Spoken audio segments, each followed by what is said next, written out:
ഞങ്ങൾ ഇങ്ങനെയുള്ള സീസണിൽ മറ്റുള്ള എയർലൈനുകൾ ചെയ്യുന്നത് പോലെ ഫെയർ വർദ്ധിപ്പിക്കില്ല, അതുപോലെ തന്നെ മറ്റ് ആനുകൂല്യങ്ങൾ പലതും കൊടുക്കും എന്നൊക്കെ പറഞ്ഞാണ് ആരംഭിച്ചത്. പക്ഷെ ഇന്ന് ശരിക്ക് പകൽക്കൊള്ളയാണ് ചെയ്യുന്നത്.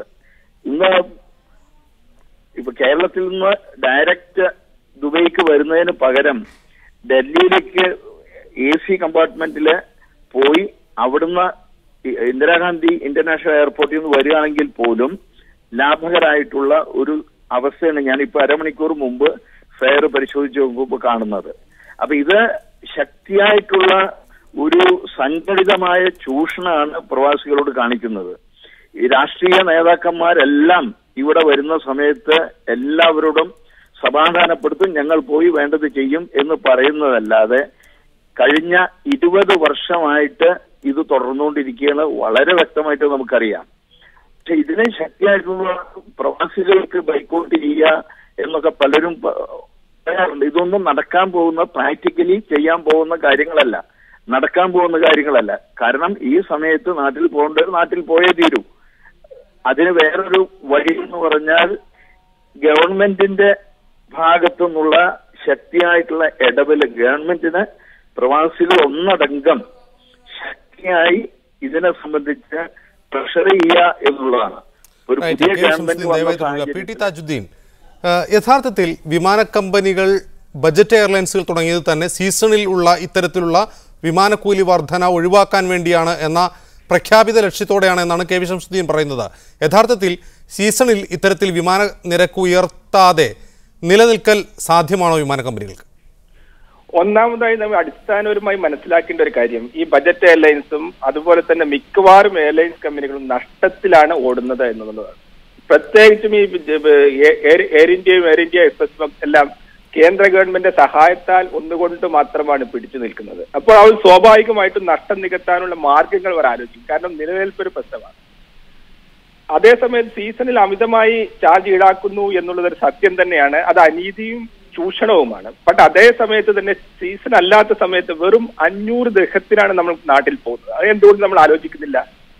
500 ദിർഹത്തിന് നാട്ടിൽ പോകുന്ന സമയത്ത് ഒരു 20%, 25% സീറ്റുകൾ കാലിയാണ്. ആ സമയത്ത് എണ്ണ അടിക്കാനുള്ള കാശ് മാത്രമാണ് അവർക്ക് ലഭിക്കുന്നത്. ആ നഷ്ടം അവർക്ക് നികത്തണ്ടേ? പിന്നെ മറ്റൊരു കാര്യം കൂടിയുണ്ട്. 25 ലക്ഷം മലയാളികൾ ഗൾഫിലുണ്ട്. അതിൽ എത്ര പേർക്ക് ഓണത്തിന് നാട്ടിൽ പോകാൻ സൗകര്യം കിട്ടും? 5000 അല്ലെങ്കിൽ 10000 പേർക്ക് പോകാനുള്ള സീറ്റുകൾ മാത്രമല്ലേ ഉള്ളൂ. അവർക്ക് ആ സമയത്ത് പോകണമെന്ന് വാശിയാണെങ്കിൽ അവർ കൂടുതൽ കാശ് കൊടുക്കട്ടെ. 25 ലക്ഷം മലയാളികൾക്കും ആ സമയത്ത് നാട്ടിൽ പോകാനുള്ള അവകാശമുണ്ട്. പക്ഷെ അതിനുള്ള സീറ്റുകളില്ല. അപ്പോൾ ഏറ്റവും കൂടുതൽ കാശ് കൊടുക്കുന്നവർക്ക് മാത്രമേ പോകാൻ കഴിയൂ. അതല്ലെങ്കിൽ 25 ലക്ഷം ജനങ്ങൾക്കും 500 ദിർഹത്തിന് നാട്ടിൽ പോകാനുള്ള അവസരം സർക്കാർ സൃഷ്ടിക്കണം. അതിന് കഴിയില്ലെങ്കിൽ കഴിയുന്നവർ കൂടുതൽ കാശ് കൊടുത്ത് പോകട്ടെ. അതാണ് അതിന്റെ നീതി. മാത്രമല്ല, കാശില്ലാത്തവർ സീസൺ അല്ലാത്ത സമയത്ത് 500 ദിർഹത്തിന് സഞ്ചരിക്കാം. ആ കാര്യം നമ്മൾ വിസ്മരിക്കരുത്. മടങ്ങിയെത്താം. കെ വി ശംസുദ്ദീൻ, ഇവിടെ പി ടി താജുദ്ദീൻ ചൂണ്ടിക്കാട്ടുന്ന സുപ്രധാനമായ ഒരു കാര്യം, സീസൺ അല്ലാത്ത സമയങ്ങളിൽ കേവലം 500 ദിർഹത്തിനാണ് കേരളത്തിലേക്ക് വിമാന കമ്പനികൾ ടിക്കറ്റ് നൽകുന്നത്. ഇത്രയും തുച്ഛമായ വിലയ്ക്ക് ഓഫ് സീസണിൽ ടിക്കറ്റ് നൽകുന്ന കമ്പനികൾ സീസൺ സമയത്ത് അവരുടെ നഷ്ടം നികത്താൻ വേണ്ടി ഒരർത്ഥത്തിൽ ടിക്കറ്റുകൾ ലേലത്തിന് വെക്കുകയാണ്. കൂടുതൽ ഉയർന്ന തുക ആര് നൽകുന്നുവോ അവർക്ക് ടിക്കറ്റ് നൽകുന്നു. ഇത് ശരിക്കും നീതിപൂർവമായ ഒരു സമീപനമല്ലേ? ഇത് ഞാൻ ഒരിക്കലും അതിനോട് യോജിക്കുന്നില്ല. കാരണം മുൻകാലങ്ങളില് എനിക്കറിയാം 4000 ദിർഹത്തിന് ഒരു കാലത്ത് നമ്മൾ യാത്ര ചെയ്തിട്ടുണ്ട്. ഇവിടുന്ന് 3500 യാത്ര ചെയ്തിട്ടുണ്ട്. അന്ന് മോണോപ്പൊളി ഉണ്ടായിരുന്ന ഒരു കാലത്ത് അത് ചെയ്തിരുന്നു.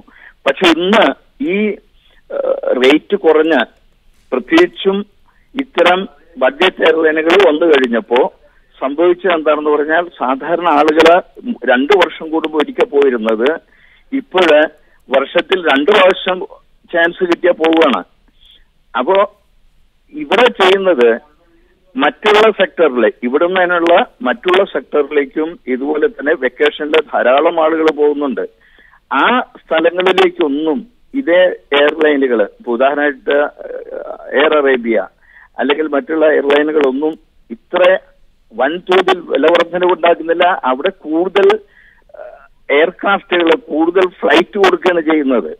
ഇവിടെ ഈ സന്ദർഭത്തിൽ കൂടുതൽ ഫ്ലൈറ്റ് കൊടുക്കുക, ഫ്ലൈറ്റ് ഉണ്ടാക്കി ആളുകൾക്ക് ഒരു മിതമായ നിരക്ക് 500 പറ്റില്ലെങ്കിൽ അത് വേണ്ട. പക്ഷെ ഈ തരത്തില് ഇത്രയും വലിയ നിരക്ക് ചാർജ് ചെയ്യുന്നത് തെറ്റാണെന്നാണ് പറയുന്നത്. ഞാൻ ഒരിക്കലും ഒരു എയർലൈനും നഷ്ടത്തിൽ നടക്കണമെന്ന് ആവശ്യപ്പെടില്ല, ലാഭത്തിൽ തന്നെ നടന്നോട്ടെ. പക്ഷെ അതിന് ഇത്രയും ആളുകൾ കഴുത്തറക്കുന്ന ചൂഷണം ചെയ്യാൻ പാടില്ല. ഇപ്പോ ഒരു ബിസിനസിന്റെ ഇന്നത്തെ കാലഘട്ടത്തിലെ ബിസിനസ് എന്താണെന്ന് പറഞ്ഞാൽ വോളിയം ഉണ്ടാക്കുക എന്നുള്ളതാണ്. വോളിയം ഉണ്ടാക്കി ലാഭം ഉണ്ടാക്കുക എന്നുള്ളതാണ് പ്രിൻസിപ്പിള്. എല്ലാവരും ശ്രമിക്കുന്നത് ചെലവുകൾ മാക്സിമം കുറച്ച് കഴിഞ്ഞത്ര വോളിയം ഉണ്ടാക്കി ലാഭം ഉണ്ടാക്കുക എന്നുള്ളതാണ്. അതേസമയത്ത് സുഹൃത്ത് പറഞ്ഞതുപോലെ കഴിഞ്ഞ എയർ ഇന്ത്യയുടെ ചരിത്രം എടുത്തു നോക്കിക്കഴിഞ്ഞാൽ ഇതുവരെ എയർ ഇന്ത്യക്ക് 50,000 കോടി റുപ്യോളം ഗവൺമെന്റ് പമ്പ് ചെയ്തിട്ടുണ്ട്. ഇതേ സമയത്ത് മറ്റുള്ള യൂറോപ്യൻ സെക്ടറിലോ അമേരിക്കൻ സെക്ടറിലോ ഫാർ ഈസ്റ്റിലേക്കോ പോകുന്ന അവിടെയും സീസണുകൾ പലതുണ്ട്. ക്രിസ്മസ് സീസൺ ഉണ്ടാവാറുണ്ട്, ഈസ്റ്റർ സീസൺ ഉണ്ടാവാറുണ്ട്, ഇതെല്ലാം ഉണ്ടാവാറുണ്ട്.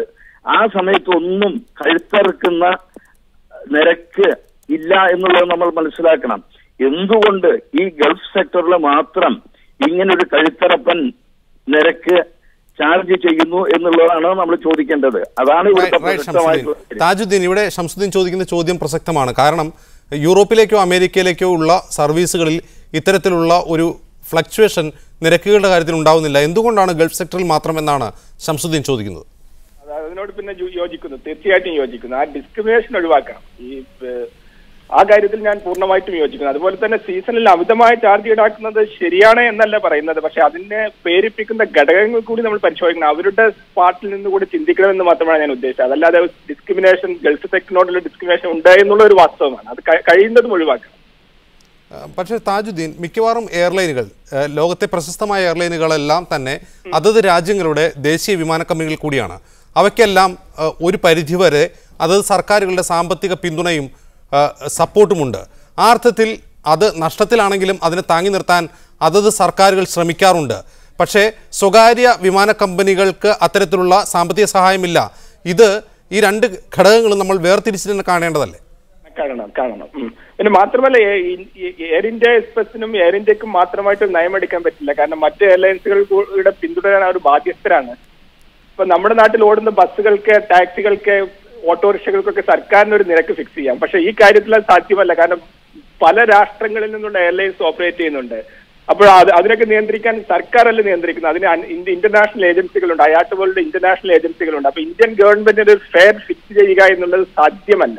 എയർ ഇന്ത്യ എക്സ്പ്രസിനും എയർ ഇന്ത്യക്കും ഒരു റേറ്റ് ഫിക്സ് ചെയ്യുക എന്ന് പറയുന്നതും സാധ്യമല്ല. അതാണ് അതിന്റെ വാസ്തവം. കാരണം കോമ്പറ്റീഷൻ ഒരു ഘടകമാണ്. ആ കോമ്പറ്റീഷനെ ഫോളോ ചെയ്യാൻ ആ ഇൻഡസ്ട്രിയുടെ എല്ലാ വിഭാഗങ്ങളും ബാധ്യസ്ഥരാണ് എന്നതാണ് സത്യം. റൈറ്റ്. പി ടി താജുദ്ദീൻ, മടങ്ങിയ ഷംസുദ്ദീൻ, ഇവിടെ ഇത്തരത്തിലുള്ള ഘടകങ്ങൾ മുന്നിലുണ്ട്. പക്ഷേ ഇതിനെല്ലാം മറികടന്നുകൊണ്ട് നമ്മുടെ സംസ്ഥാനത്തിന് വലിയ തോതിലുള്ള വിദേശ നാണ്യം നേടിത്തരുന്ന പ്രവാസികളെ സഹായിക്കാൻ വേണ്ടി എന്തെല്ലാം നടപടികൾ സംസ്ഥാന കേന്ദ്ര സർക്കാരുകൾക്ക് ചെയ്യാൻ സാധിക്കും?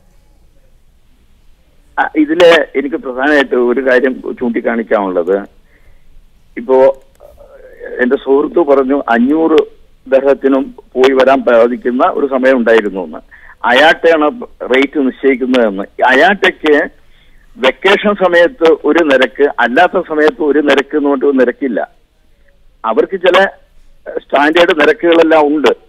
പക്ഷെ അങ്ങനെ ഒരു വ്യത്യസ്തമായ നിരക്കില്ല എന്നുള്ളത് നമ്മൾ മനസ്സിലാക്കണം.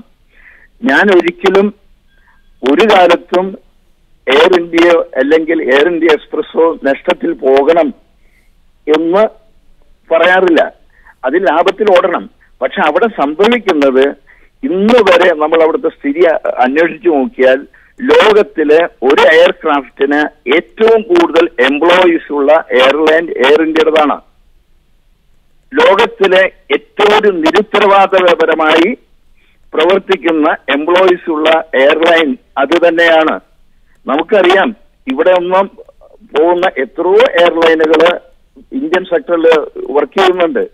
ആ എയർലൈനുകൾ ഒന്നും ഇല്ലാത്ത, അവരെ ഒന്നും ബാധിക്കാത്ത തരത്തിലാണ് എയർ ഇന്ത്യ പാസഞ്ചേഴ്സിനോട് കാണിക്കുന്നത്. ഇത് അരമണിക്കൂർ വൈകിയാൽ ഞങ്ങൾക്ക് സമയം കഴിഞ്ഞു എന്ന് പറഞ്ഞ് അവരങ്ങ് മാറിപ്പോവാണ് പാസഞ്ചേഴ്സിന് എയർപോർട്ടിൽ ഇട്ടിട്ട്. കഴിഞ്ഞ ദിവസം നമ്മൾ കണ്ടതാണ്. വളരെ നിരുത്തരവാദപരമായ തരത്തിലാണ് പലതരത്തിലുള്ള പെരുമാറ്റവും ആ മാനേജ്മെന്റ് സിസ്റ്റം ഇതുവരെ ഉണ്ടായിട്ടുള്ള ഏവിയേഷൻ മിനിസ്റ്റേഴ്സ് 20 വർഷമായിട്ടുള്ള ഏവിയേഷൻ മിനിസ്റ്റേഴ്സ് ദയവായി തുടരുക. E T Muhammad Basheer MP ഉണ്ട് ഇപ്പോൾ ടെലിഫോൺ ലൈനിൽ. ഇ ടി മുഹമ്മദ് ബഷീർ, വർഷങ്ങളായുള്ള പ്രവാസികളുടെ നിരന്തര പരാതിയാണിത്. സീസൺ സമയങ്ങളിൽ വിമാന കമ്പനികൾ നിരക്ക് വർദ്ധിപ്പിച്ച് അവരെ പിഴിയുന്നു എന്നുള്ളത്. ഇതിനെ ചെറുക്കാൻ സംസ്ഥാന കേന്ദ്ര സർക്കാരുകൾക്ക് എന്ത് ചെയ്യാൻ സാധിക്കും? അല്ല, ഇതില് ഈ ഇഷ്യൂ നിങ്ങളോട് ഈ വാർത്തയോട് ഒരു നിലയിലും വിയോജിക്കാൻ ഒക്കില്ല. ഇത് വളരെ ശരിയാണ് നിങ്ങൾ റിപ്പോർട്ട് ചെയ്തത്.